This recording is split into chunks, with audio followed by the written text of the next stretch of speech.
खुदाम यसु मसीह जिसने हमारे साथ एक शख्सी ताल्लुक कायम किया है, उसी के नाम में आपकी सलामती हो। मैं खुदा का शुक्रगुजार हूं इस प्रोग्राम 7 मिनट्स विद गॉड के लिए, जिसके जरिए से मुझे मौका मिला है कि दुनिया भर में मौजूद मसीही ईमानदार और वो जो हक की तलाश में हैं उन तक खुदा का कलाम पहुंचा सकूं। अब वो लोग जो इस प्रोग्राम को देखते हैं वो अक्सर अपनी टेस्टिमोनीज मुझे भेजते हैं और ये देखकर मेरा दिल शुक्रगुजारी से भर जाता है कि हर एज ग्रुप के लोग, यानी कि बुजुर्ग हों, दरमियानी उम्र के हों, नौजवान हों, वो सभी इस प्रोग्राम को देखते हैं। आज का जो सवाल है वो भी हमारी एक नौजवान बेटी है जिनका नाम तिमर है। इनका ताल्लुक फैसलाबाद से है और इन्होंने वॉइस मैसेज के जरिए से मुझे बताया कि इनका वहां पर एक यूथ ग्रुप है जिसका नाम प्रेयर वॉरियर्स है। ये डेली मिलकर खुदा के कलाम पर गौर करते हैं और मुख्तलिफ मौज़ूआत पर फिर गुफ्तगू भी होती है। और इसी गुफ्तगू के दौरान एक सवाल इनके सामने आया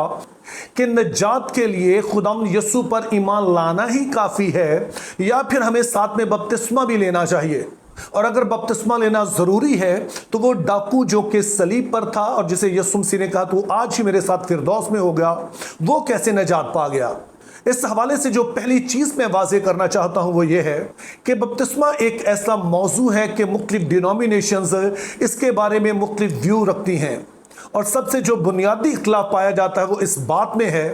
कि हमें बच्चों को बपतिस्मा देना चाहिए या फिर जब कोई बड़ा हो जाए, जब वो ईमान लेकर आ जाए, जिसे बिलीवर्स बैप्टिज्म कहते हैं, ईमानदारों का बपतिस्मा कहते हैं, वो देना चाहिए। तो आज की वीडियो इस बारे में नहीं है कि दरअसल कौन सा बपतिस्मा जो है वो देना चाहिए, बल्कि आज हम सिर्फ बिलीवर्स बैप्टिज्म की बात करेंगे। उसका सबब ये है कि जो सवाल भेजा गया है इसका इशारा इसी दरअसल बपतिस्मे की तरफ है। अब ईमान और बपतिस्मे में जो रिश्ता है इसको बेहतर तौर पर समझने के लिए लाजम होगा कि हम पहले यह समझ लें कि जब हम कहते हैं कि मसीह पर ईमान ले आए हैं तो इससे क्या मुराद है। उसके बाद हम देखेंगे कि बपतिस्मे से क्या मुराद है और उसके बाद इन दोनों का आपस में क्या रिश्ता है, इस पर हम गौर करेंगे। अब अगर खुदा आपको तौफीक बख्शे तो आप ज़रूर किसी वक्त में जो ईमान है इसकी वर्ड स्टडी कीजिए और आप इस बात को नोट कर पाएंगे कि जब भी ईमान के वसीले नजात का जिक्र होगा उसके साथ चंद एक और अल्फाज भी इस्तेमाल हुए होंगे। मिसाल के तौर पर तौबा, खुदी का इनकार या अपने होंठों से मसीह के खुदावंद होने का इकरार। तो ईमान के साथ इस तरह के अल्फाज का इस्तेमाल आम पाया जाता है। चूंकि जब हम कहते हैं कि हम मसीह पर ईमान ले आए हैं तो सिर्फ हम इतना नहीं कह रहे कि मसीह हमारी खातर मुआ, बल्कि हम इस ईमान का भी इजहार करते हैं कि वो किस वजह से मुआ और जिनके लिए मुआ उसके लिए उसे मरने की जरूरत क्यों पेश आई। तो इन सारी बातों पर ईमान जब रखते हैं तो फिर ही हकीकत में हम मसीह पर ईमान रख पाते, उसकी कुर्बानी पर ईमान रख पाते हैं। इस बात को बेहतर समझने के लिए आइए रोमियो 10 बाब और उसकी 9वीं आयत पढ़ते हैं, जिसमें कुछ यूं मरकूम है। अगर तू अपनी जुबान से यसु के खुदावंद होने का इकरार करे और अपने दिल से ईमान लाए कि खुदा ने उसे मुर्दों में से जिलाया तो नजात पाएगा। क्या आपने यहां पर गौर किया कि ईमान के साथ ही इकरार का भी जिक्र है, क्योंकि नजात के लिए लाजम है कि जिस बात पर आप दिल से ईमान ले आए हैं उसका इकरार आप होंठों से करें। और यहां पर हमें दो चीजें बताई गई कि पहले नंबर पर हमने जो ईमान रखा है वो ये है कि यसु मसीह हमारा खुदावंद है और इसका हमने इकरार करना है। अब खुदावंद का मतलब होता है मालिक, और बाइबल मुकद्दस में खुदा को मालिक इसलिए कहा गया है क्योंकि वो है जिसने इस कायनात को बनाया और इसमें मौजूद हर चीज उसी की है। और जाहिर है कि हम भी इस दुनिया का, इस कायनात का हिस्सा हैं, तो हमें भी खुदा ने बनाया और वो हमारा भी मालिक है। और जैसा कि आप जानते होंगे कि अगर किसी शख्स का कोई मालिक है तो फिर उस शख्स का यह फर्ज बनता है कि वो मालिक की मर्जी के मुताबिक चले, ना कि अपनी मर्जी के मुताबिक। तो जब नजात के लिए हम यसु मसीह पर ईमान लाते हैं तो दरअसल अपने होंठों से हम इकरार करते हैं कि वो हमारा मालिक है, लेकिन हम उसकी मर्जी के मुताबिक चल नहीं पाए हैं, जिसके सबब से हम मौत की हालत में हैं। तो इसलिए फिर से हम उसे अपनी जिंदगी का मालिक कबूल करते हैं। اور ساتھ ہی ہم نے یہ اقرار کرنا ہوتا ہے کہ وہ ہماری جگہ پر قربان ہوا ہے، ہماری جگہ اس نے قربانی دی ہے، اور اس کا جی اٹھنا اس بات کا ثبوت ہے کہ خدا باپ نے اس کی قربانی کو قبول کر لیا ہے، اور جیسے وہ جی اٹھا ہے اسی طرح سے ہم بھی جی اٹھیں گے۔ اب بائبلی ایمان کو سمجھنے کے بعد آئیے ہم بپتسمے کو سمجھنے کی کوشش کرتے ہیں کہ بائبل مقدس کے مطابق بپتسمہ کیا ہے۔ اب بپتسمے سے متعلق اگرچہ کہ مختلف آیات ہیں جو بپتسمے کے مختلف پہلوؤں پر روشنی ڈالتی ہیں، لیکن چونکہ ہمارے پاس وقت کی کمی ہے تو ہم صرف ایک حوالے پر غور کریں گے، یعنی رومیو 6 باب اس کی 3 اور 4 آیت، جس میں کچھ یوں لکھا ہے: کیا تم نہیں جانتے کہ ہم جتنوں نے مسیح یسوع میں شامل ہونے کا بپتسمہ لیا تو اس کی موت میں شامل ہونے کا بپتسمہ لیا؟ پس موت میں شامل ہونے کے بپتسمہ کے وسیلے سے ہم اس کے ساتھ دفن ہوئے، تاکہ جس طرح مسیح باپ کے جلال کے وسیلہ سے مردوں میں سے جلایا گیا، اسی طرح ہم بھی نئی زندگی میں چلیں۔ اب اس آیت کو بہتر طور پر سمجھنے کے لیے لازم ہے کہ اس کا پورا کنٹیکسٹ ہم سمجھیں کہ یہ بات کہی کہاں پر گئی ہے۔ اب یہ آیات ایک بڑے پیسج کا حصہ ہیں جو کہ رومیو 5 باب 12 آیت سے شروع ہوا، اور اس میں آگے آپ پڑھتے ہیں کہ یسوع مسیح اور آدم کا موازنہ کیا گیا کہ کس طرح سے آدم میں ہونے کی وجہ سے ہم موت کے حقدار ٹھہرتے ہیں، جبکہ مسیح میں ہونے کے سبب سے ہمیں راست بازی ملتی ہے اور اس کے سبب سے ہمیں ابدی زندگی کا تحفہ دیا جاتا ہے۔ اب اسی بات کو آگے بڑھاتے ہوئے مقدس پولس رسول بپتسمے کے جو 2 اہم مراحل ہیں ان کی طرف ہماری توجہ دلاتے ہیں۔ پہلے نمبر پر کہتے ہیں کہ جب کوئی شخص بپتسمہ لیتا ہے تو وہ دراصل پانی کے نیچے جاتا ہے، اور جب پانی کے نیچے جاتا ہے تو یہ ایسے ہی ہے کہ جیسے کوئی شخص مر گیا ہو۔ تو جب ہم پانی کے نیچے گئے تو یہ اس بات کا اظہار تھا کہ مسیح کے ساتھ ہم بھی مر گئے، آدم کے طور پر ہم مر گئے،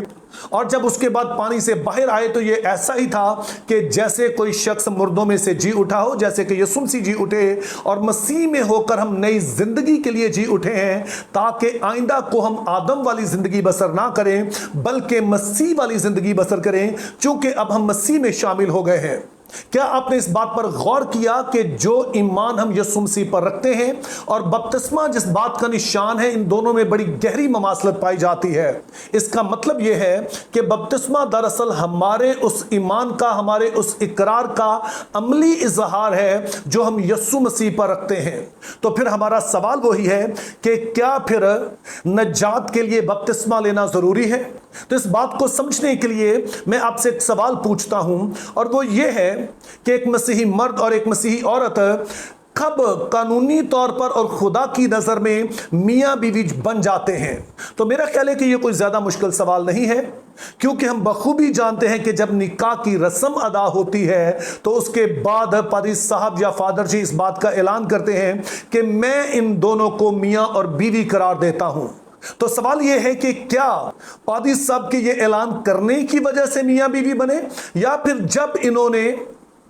آپس میں قول و اقرار کیا اس وجہ سے میاں بیوی بنے؟ ظاہر ہے اس رشتے کی بنیاد پادری صاحب کے کہنے سے نہیں ہے، بلکہ ان دونوں کے قول و اقرار سے، جو کچھ انہوں نے کہا ہے اس وجہ سے ہے۔ اب اسی بات کو آگے بڑھاتے ہوئے میں ایک اور مثال دینا چاہتا ہوں۔ فرض کیجئے کہ کوئی ایروپلین ہے جو جا رہا ہے سمندر کے اوپر، اور اس میں کوئی فنی خرابی ہو جاتی ہے اور وہ کریش ہو جاتا ہے، لیکن خدا کا کرنا کچھ ایسا ہوتا ہے کہ ایک مرد اور عورت جو ہیں وہ پانی میں ایک ایسی جگہ پر گرتے ہیں جس کے پاس ہی جزیرہ ہے، اور وہاں پر وہ پہنچ جاتے ہیں۔ اب جلدی انہیں احساس ہوتا ہے کہ یہاں سے نکلنا تقریباً ناممکن ہے، اور شاید انہیں بہت لمبا انتظار بھی کرنا پڑے گا، اور پھر وہ فیصلہ کرتے ہیں کہ وہ یہاں پر میاں بیوی کے طور پر رہیں گے۔ فرض کیجئے کہ وہ خدا کو حاضر ناظر جان کر وہاں پہ اقرار کرتے ہیں کہ ہم دونوں ایک دوسرے کو میاں بیوی قبول کرتے ہیں، تو کیا آپ کے خیال میں خدا کی نظر میں ان کی شادی ہو گئی ہے؟ میرا خیال ہے کہ بالکل ہو گئی ہے۔ خدا کی نظر میں وہ شادی شدہ ہے، چونکہ انہوں نے دل سے ایک دوسرے کو قبول کیا، اور یہ قول و اقرار ہے جس کے سبب سے وہ میاں بیوی بنے ہیں۔ تو ان 2 مثالوں سے پہلی چیز جو سامنے آتی ہے وہ یہ ہے کہ اصل میں نکاح کے لیے، رشتہ قائم کرنے کے لیے मर्द और औरत का जो कौलो इकरार है वो जरूरी होता है, क्योंकि फर्ज कीजिए कि आप चर्च में भी खड़े हैं, सारी रसूमात भी हो रही हैं, लेकिन मर्द और औरत एक दूसरे से इकरार नहीं करते हैं। मर्द ये नहीं कबूल करता कि ये मेरी बीवी है, या औरत कबूल नहीं करती कि ये मेरा शौहर है, तो जाहिर है फिर निकाह हो नहीं सकता है। अब याद रखिए कि दुनिया भर में जो निकाह की रस्म होती है वो आमतौर पर पब्लिक होती है, और उसका सबब यह होता है कि मर्द और औरत अपने खानदान, अपने अजीजों और पूरे मुआशरे के सामने अलग इस बात का इकरार करते हैं कि वो दोनों एक दूसरे को कबूल कर रहे हैं, वो दोनों एक दूसरे की जिम्मेदारियां कबूल कर रहे हैं, और अब से आगे को वो वैसे ही चलेंगे जैसे कि एक शौहर को चलना चाहिए, एक बीवी को चलना चाहिए, एक दूसरे की रिस्पॉन्सिबिलिटी लेते हुए वो अब इस जिंदगी में साथ चलेंगे। और जाहिर है जब आप खुदा को हाजिर नाज़र जानकर और लोगों के सामने आप इस बात का इकरार करते हैं तो इसके मानी बहुत मुख्तलिफ है उससे कि आप अलग से कुछ करें। अब ईमान और बपतिस्मे का भी आपस में यही ताल्लुक है। खुदा के साथ हमारा रिश्ता उस वक्त जुड़ता है जब हम दिल से इन सारी बातों पर जिनका हमने कहा ईमान ले आते हैं और अपने होंठों से इसका कौलो इकरार करते हैं, तो ये वो मौका होता है जब हमें निजात मिल जाती है। लेकिन बपतिस्मा इसी बात का अमली इजहार है जब आप पूरी दुनिया के सामने इकरार करते हैं कि जो कुछ मैं माजी में था, जो मैं बागियाना जिंदगी बसर कर रहा था, अपने खुदा अपने मालिक की मर्जी के खिलाफ चल रहा था, अब से मैं ऐसा नहीं करूंगा। चूंकि मैं आदम के तौर पर मर गया हूं, नए तौर से मैं जी उठा हूं, अब मेरे पास नई जिंदगी है और इस नई जिंदगी का जो कानून कायदे हैं, इसके जो असूल कायदे हैं, मुझे उनके मुताबिक जीना है। तो इस तरह से हम देखते हैं कि निजात के लिए जो लाजमी शर्त है वो तो ईमान लाना ही है, लेकिन बपतिस्मे की बहरहाल बड़ी अहमियत है।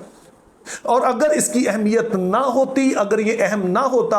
तो खुदावंद यीशु मसीह हमें कभी भी ये करने के लिए ना कहते। अब रही डाकू वाली मिसाल, तो उस पर वो दूसरी मिसाल साबित आती है कि वो मर्द और औरत जो कि जहाज के क्रैश होने की सूरत में किसी जजीरे पर चले गए। अब जाहिर है कि ये अनअवॉइडेबल सिचुएशन है, ना तो वहां पर कोई पास्टर साहब मौजूद है, ना उनके रिश्तेदार मौजूद हैं, ना वहां पर हुकूमती अदारा कोई मौजूद है जिसके सामने वो इकरार कर सकें। तो उन्होंने खुदा के हुजूर में किया और खुदा ने उनके इस कौलो करार को कबूल किया। लेकिन जो एक स्टैंडर्ड वे है वो वही है कि लोगों के सामने हम इकरार करें कि हमने अपनी जिंदगी मसीह को दी है और अब हमने उसके मुताबिक चलना है। तो अगर कोई डाकू वाली सूरत हाल का शिकार है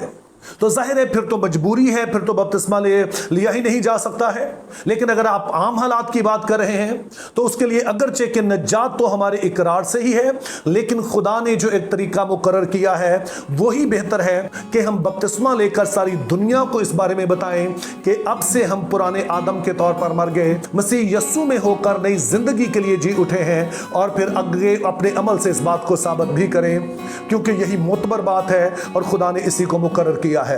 Think biblically, live purposefully, have a very good day.